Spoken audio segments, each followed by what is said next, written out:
The Detroit Pistons are currently fighting to make the playoffs out east. That just feels bizarre considering how bad they were last season. At the time of this recording, they're currently 8th in the east, only one game outside of 5th. Just unbelievable considering they had one of the worst seasons in NBA history last year. Yeah, we're not even at the midway point of this season and they've already won significantly more games than they won last season. Your guy Cade is balling out. He's finally having his breakout year. And as much as people might have laughed at pickups like Tobias Harris, Malik Beasley, they're really making a difference.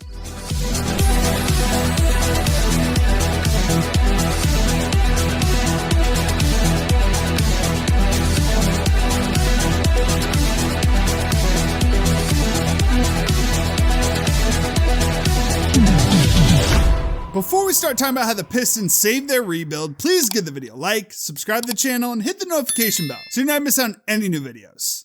But first, a word from the sponsor of today's video, Factor. Now, we've talked about Factor before here on the channel, and I gotta be real, I was so happy when they reached back out to us because I'm not the best chef in the world. Like, if someone else isn't cooking for me, there is a 90% chance I'm either whipping up mac and cheese, chicken tenders, or like a frozen pizza or something. Yes, I eat like a picky 4th grader, okay? So thank God for Factor spicing up my diet with their chef-crafted restaurant-quality meals that I can get delivered straight to my door. Every meal is fresh, never frozen, and Factor offers 35 plus meals to choose from every single week. I personally went with the Protein Plus meals. There's no prep, just poke a few holes in the filling, throw it in the microwave for a few minutes, and just like that, you're ready to enjoy. I went with the Tex-Mex beef dish for dinner, and again, as a notoriously picky eater, I think it's a minor miracle that Factor is getting me to eat cauliflower rice and actually enjoy it. And again, there's no cleanup, which means I can get right back to working on videos for you guys. So if you want to enjoy some delicious, fresh, and never frozen meals, head to factor75.com or click the link below and use the code 50synthetic to get 50% off your first box. Once again, that's factor75.com. Use the code 50synthetic for 50% off your first box. And thank you to Factor once again for sponsoring today's video. So really quickly, we gotta talk about last year to give you the context for this year. One of the worst seasons in NBA history. You go 14-68, tied for the 14th worst record in NBA history. Of course, they have the 28-game losing streak, the longest losing streak ever in the NBA. It was the first team I can remember where you had to watch every game on a nightly basis because of how bad they were, not because of how good they were. You just wanted to see, is the losing streak gonna keep going tonight? I mean, people meme on like the Kyle Kuzma tweet where he's like, you know, at this point, don't be the team that loses them. But he's kind of right. He was. Like every team was giving the Pistons everything they had because they did not want to be the one team that the Pistons broke their losing streak against. Eventually, though, the Raptors were that team. They beat the Raptors to end the streak, improved to 3-29. Feels just funny to say. Low point for the Raptors franchise, to be honest. Yes, it was. In the rest of the season, they were still very bad, but like they weren't that bad. Cade had that one post-game interview where he said, we're not 2-26 bad, like looking at the box score and everything. And that was right. Yeah, that got made fun of, but he was right. Like they were an awful team, but I still don't think they were one of the worst teams in NBA history. And to be honest, I don't think they were the worst team in the NBA last year. Yeah, I think the Wizards are worse. I agree. So despite having the worst record in the NBA, the Pistons somehow ended up with the 5th pick in the draft for the 2nd straight year. Just absolutely brutal when you consider the Hawks got the 1st pick despite winning 22 more games than the Pistons. They ended up using that pick on Ron Holland from G League Ignite. Kind of seems like a high risk, high reward type of guy. Hasn't done a whole lot this year. That's kind of been the vibe of guys who've come out of G League Ignite, you know, your Scoot Hendersons and whatnot. You know, Kuminga, yeah, players like that, you know, guys that seemingly have a lot of potential. Whether or not they put it together is unknown. But before they even drafted Holland, they had to fire Monty Williams. I mean, they gave the man the biggest contract in NBA history for a coach, and 1 year later, they had to eat $65 million of it.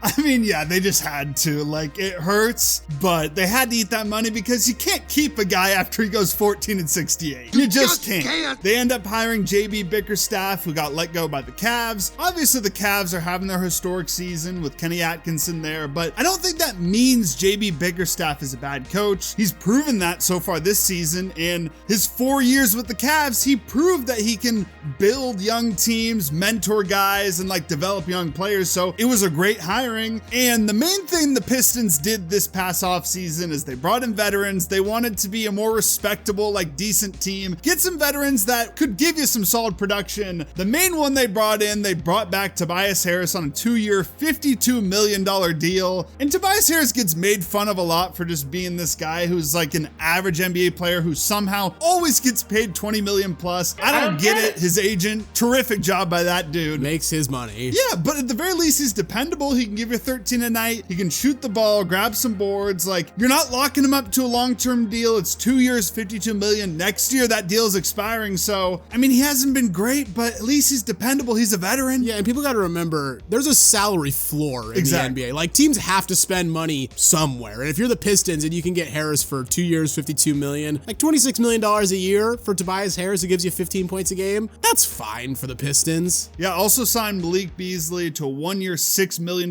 deal. That's looking like a great contract. Because, yeah, he's been great this year. Yeah, he's been shooting the lights out. He's giving you 16.3 points a night. Gives you some spacing, which you desperately needed. Like, he had that up and down year with the Bucks. He had that year with the Lakers, like the end of the year where he just didn't play, sat on the bench. Just get him out of the spotlight. Put him in Detroit. Yeah, I guess that's all you need to do. And then they traded for Tim Hardaway Jr. I think they mainly made this move because they got 3 second-round picks, sending out Quentin Grimes to get him. And he's never consistent, never has been as a player, but you know, some nights he's going to give you 20 plus. He can shoot the ball a bit. At least you got to respect his shooting ability out there. They also locked up Cade to a 5-year, $224 million extension. So the Pistons were expected to be better, but I don't think that much better. Like, their over-under win total was in the 20s. I predicted that they were going to get the 5th pick in the draft again. That was just like a kind of like a meme prediction. Right. But I genuinely felt, I was like, this Pistons team is not going to be good.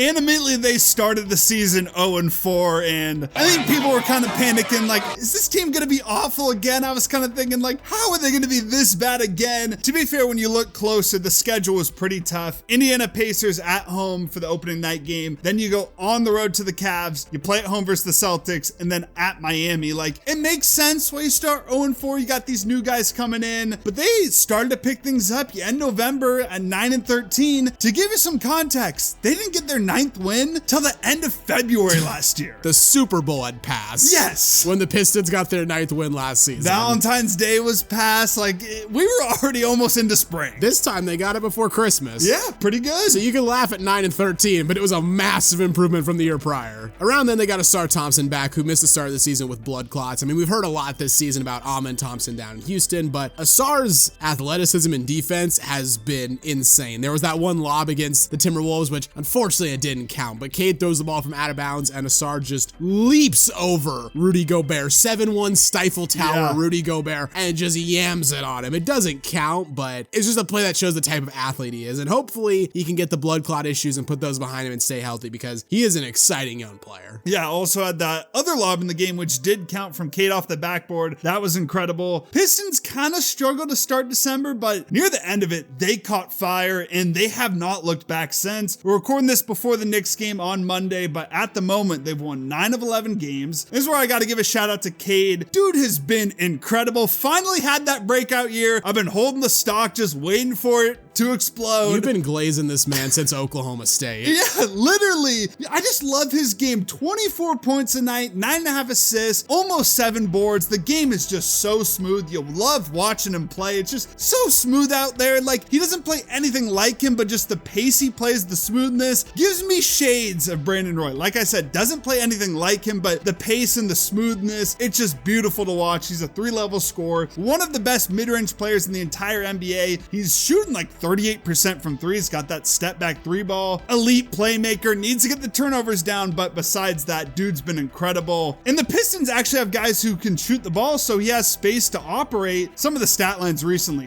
40-9 against the Timberwolves, 22-18-10 against the Raptors, and then 33-10 against the Kings. I'm just happy to see he's finally putting that potential together, because I've been holding out and I was getting a little bit worried these past couple of years. You thought about selling a couple times. No, never did. I was going down with the ship. Okay, fair enough, fair enough. Also got to give a big shout out to Jaden Ivey, who unfortunately is out for the season after suffering a broken fibula against the Magic. He was having a career year. He was the team's second leading scorer at 17.5 points a game. Finally was developing some consistency after having an up and down first couple of seasons. Really hope that injury doesn't like dampen the rest of his career. Hopefully he can get back, get healthy, because he was having such a great season. And that and one game winner against the Kings right before he got injured, like, he's a good young player, and hopefully he can come back stronger than ever from this injury. After that Kings game, they lost to the Nuggets, but they followed that up winning 6 of their next 7, and regardless if they beat the Knicks or not in Madison Square Garden on Monday, they're at least going to be 500, which just doesn't even feel real considering how bad they were last year. They were stuck in rebuilding mode for so long, so it's just amazing to see that the Pistons could potentially be back in the playoffs, because the NBA has missed them. Like, the Pistons are a historic organization. I want to see them good again. That's the thing, like, before their like slump that started in like 2008, the Pistons were like a top 10 franchise in the NBA. Maybe even top 5, top 6. Yeah, maybe. And there's like a whole generation of fans that just views them as this laughing stock. So I agree. It'd be really cool to get the Pistons back as like a tentpole NBA franchise. So what do you guys think? Are the Detroit Pistons gonna make the playoffs this year? Let us know in the comments below. If you enjoyed the video, please consider giving it a like, and hey, while you're here, check out some of our other content as well. And don't forget to subscribe to Synthetic Sports.